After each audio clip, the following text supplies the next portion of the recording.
एक अधूरी क्लास हमेशा अधूरी जानकारी देती है, इसलिए क्लास को अंत तक देखें। सभी को नमस्कार, मैं Hemlata Verma HC² Hemlata coaching classes में आप सभी का स्वागत करती हूँ। और आज हम लेंस के बारे में थोड़ा और जानेंगे।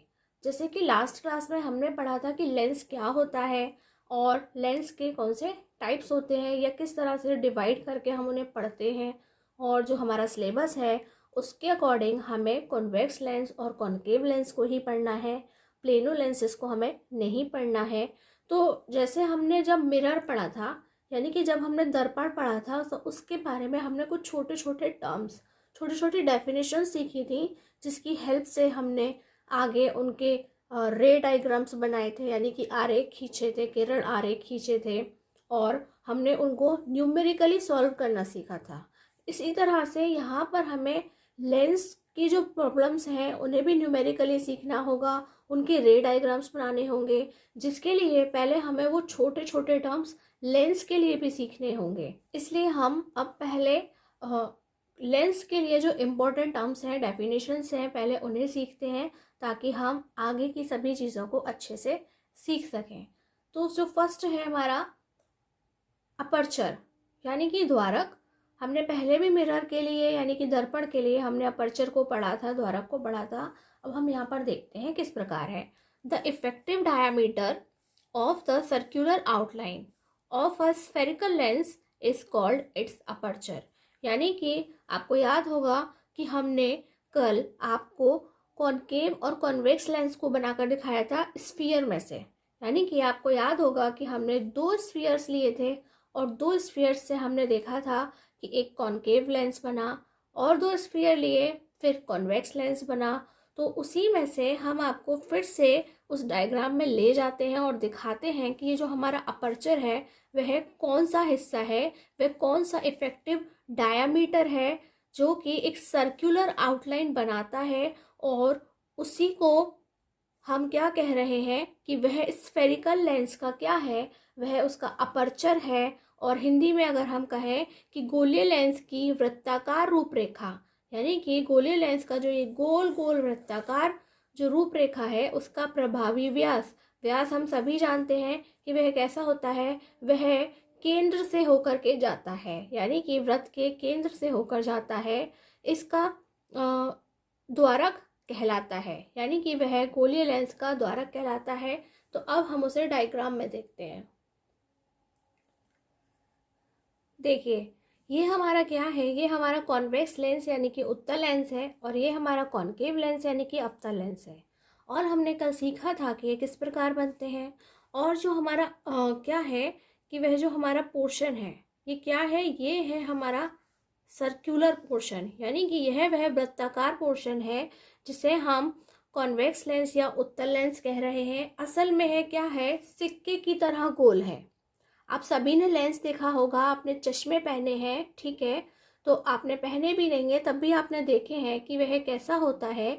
या लोगों के घर में मैग्नीफाइंग ग्लास होते हैं, जिन्हें हम क्या कहते हैं, लेंस कहते हैं, उनसे हमें चीज़ें बड़े आकार की दिखाई देती हैं। तो वह कैसे होते हैं, गोल होते हैं। लेकिन अभी जो हमारा ये जो पोर्शन दिखाई दे रहा है वह हमें खड़ा दिखाई दे रहा है। खड़े से मतलब क्या है कि अगर ये एक गोल लेंस होता तो जब हम इसे ऐसे देखते हैं तो वो हमें ऐसे गोल दिखाई देता। लेकिन ये किस पोजीशन में है, ये कुछ इस तरह से खड़ा हुआ है, ये इस खड़ी वाली पोजीशन में है, इसलिए हमें ये देखने में गोल नहीं लग रहा। लेकिन ये कैसा है, ये सर्कुलर है, ये वृत्ताकार है। और जो इसका इफेक्टिव डायामीटर है वो यह वाली बीच की लाइन है, जिसे हम क्या कह रहे हैं, इसे हम द्वारक कह रहे हैं या अपर्चर कह रहे हैं।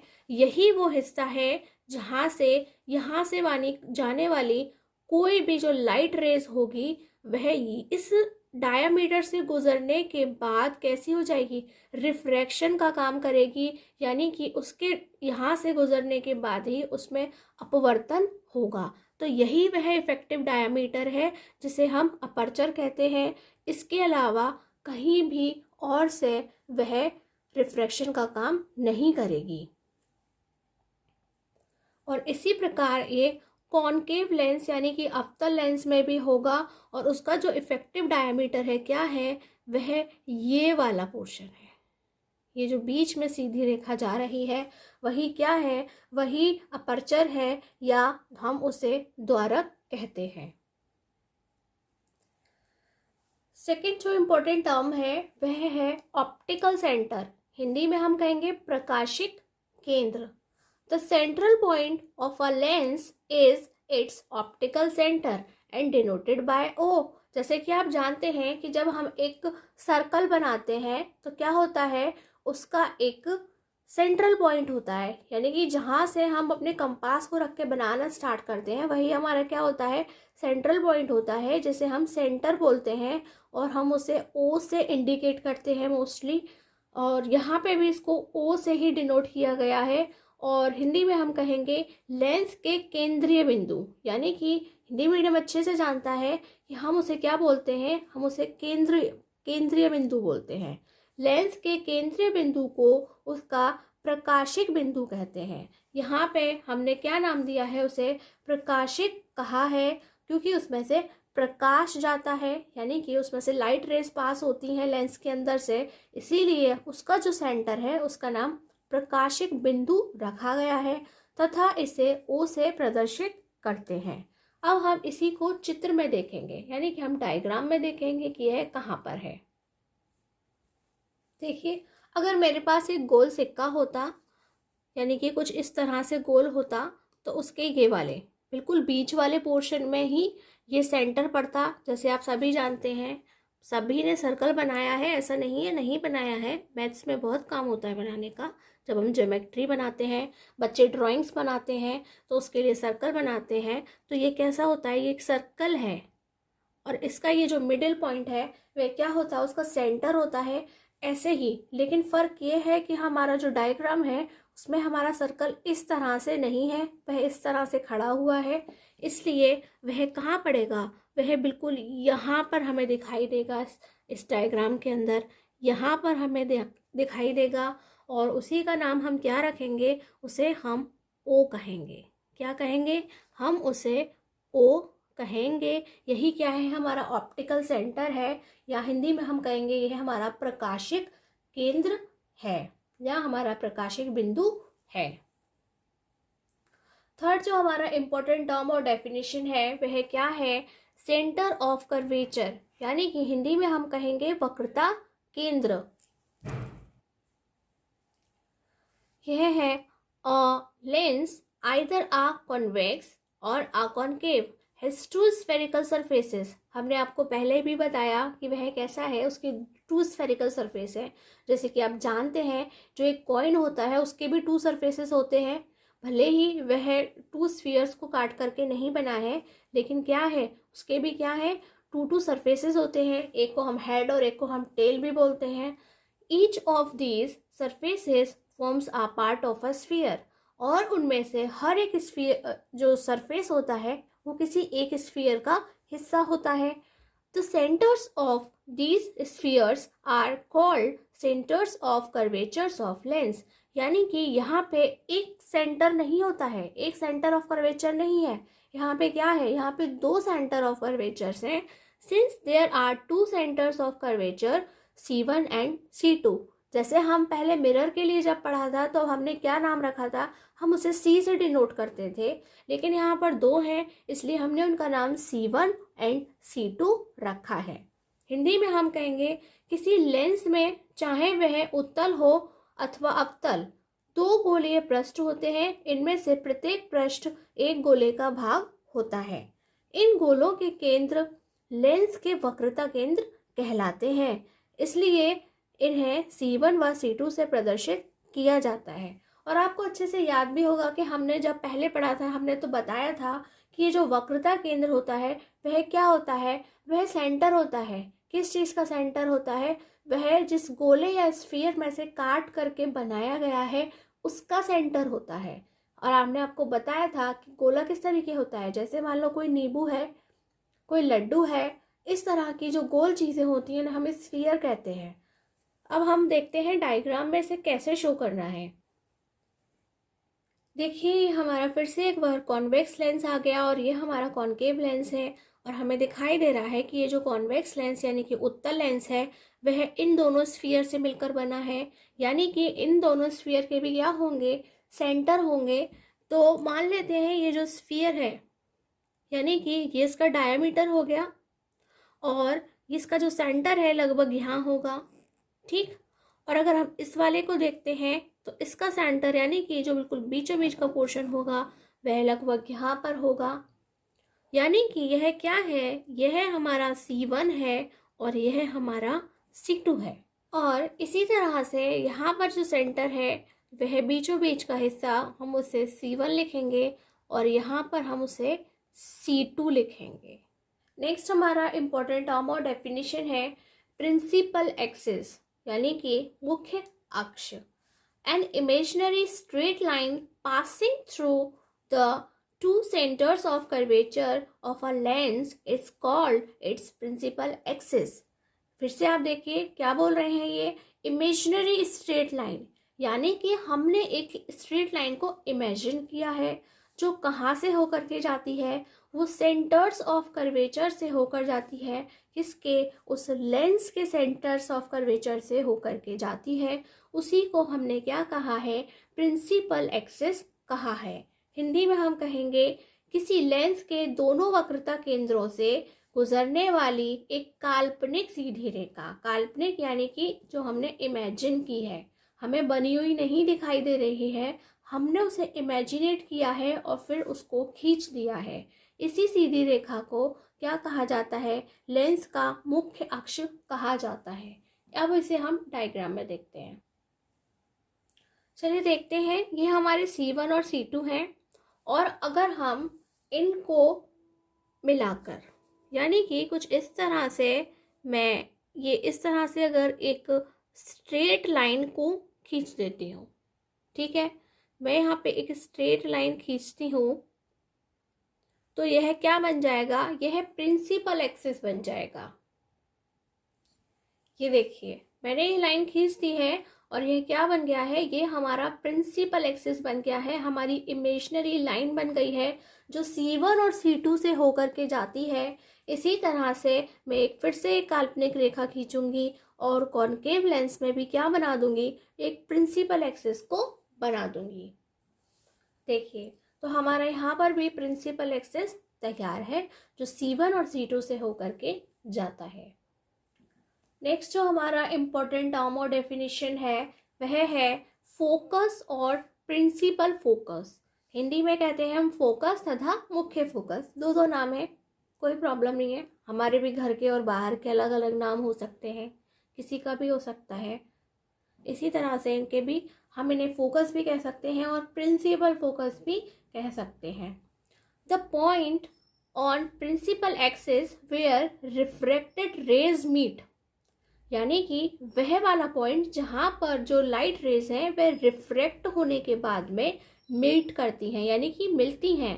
This point is called focus और principal focus. Since there are two focuses F1 and F2, हम जानते हैं कि अगर स्फीयर दो हैं तो हमारे जो सेंटर्स ऑफ कर्वेचर है वो भी दो हैं, यानी कि जो हमारे फोकस होंगे वो भी कैसे होंगे, दो होंगे। जबकि मिरर में ऐसा नहीं होता था, मिरर में एक ही स्फीयर होता था, इसलिए सेंटर ऑफ कर्वेचर भी एक ही था और जो हमारा फोकस था वो भी एक ही था। हिंदी में हम देखते हैं किसी गोलीय लेंस की मुख्य अक्ष के समानांतर आने वाली आपतित किरणें, यानी कि आपने देखा होगा ना, हम एक्सिस के बिल्कुल जो समांतर यानी कि पैरेलल जो होती हैं वही लाइनों को ड्रॉ करते हैं लाइट रेस की तरह।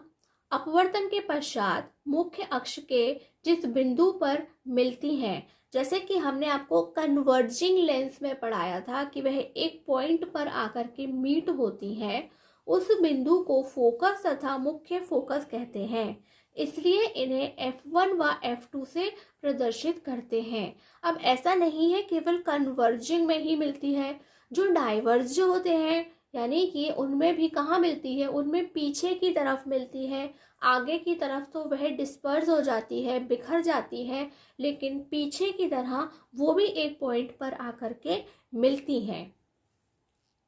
इसे हम डायग्राम में देखते हैं। यहाँ पर डेफिनेशन बिल्कुल वही है जो मिरर के लिए थी कि ये जो हमारा फोकस होता है वह कहाँ होता है, वो सेंटर ऑफ कर्वेचर का हाफ होता है। यानी कि जितनी डिस्टेंस हमारे सेंटर ऑफ कर्वेचर की होती है वह उसकी आधी होती है। यानी कि वह कहाँ होगी, यहाँ से यहाँ तक का जो पोर्शन होगा उसके लगभग आधे में होगी। यहाँ कुछ आपको लगेगा, या हम इसमें देखते हैं यहाँ कुछ हमें लगेगा कि हाँ ये इतनी होगी, तो हम उसे क्या कहेंगे, हम उसे F1 कहेंगे, उसे F2 कहेंगे। और अगर यहाँ पे तो ये इतना क्लियर नहीं दिख रहा है, लेकिन इसमें आपको काफ़ी क्लियर दिखाई देगा कि यह कहाँ है। ये हमारी ये वाली डिस्टेंस है और ये कैसा है, उसका हाफ होगा। यानी कि ये हमारा F1 होगा और ये हमारा है, ये से हम क्या कहेंगे, ये लगभग हमारा F2 होगा।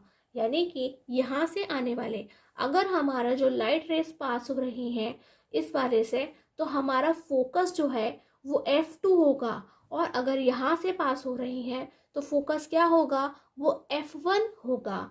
ठीक इसी तरह से अगर हम देखते हैं कि ये जो हमारी लाइट रेज यहाँ से पास हो रही हैं, तो यहाँ क्या होगा, यहाँ तो ये डिस्पर्स हो रही हैं, बिखर रही हैं, लेकिन ये पीछे की तरफ मीट होती हैं।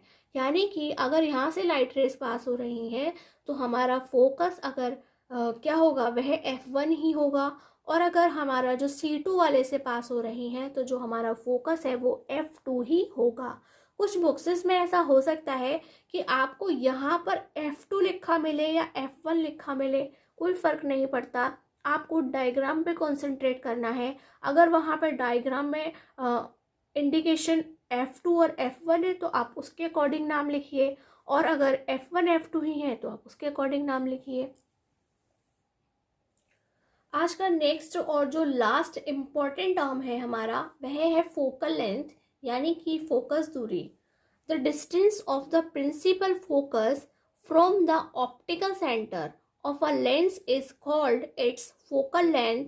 It is represented by F, यानी कि स्मॉल f।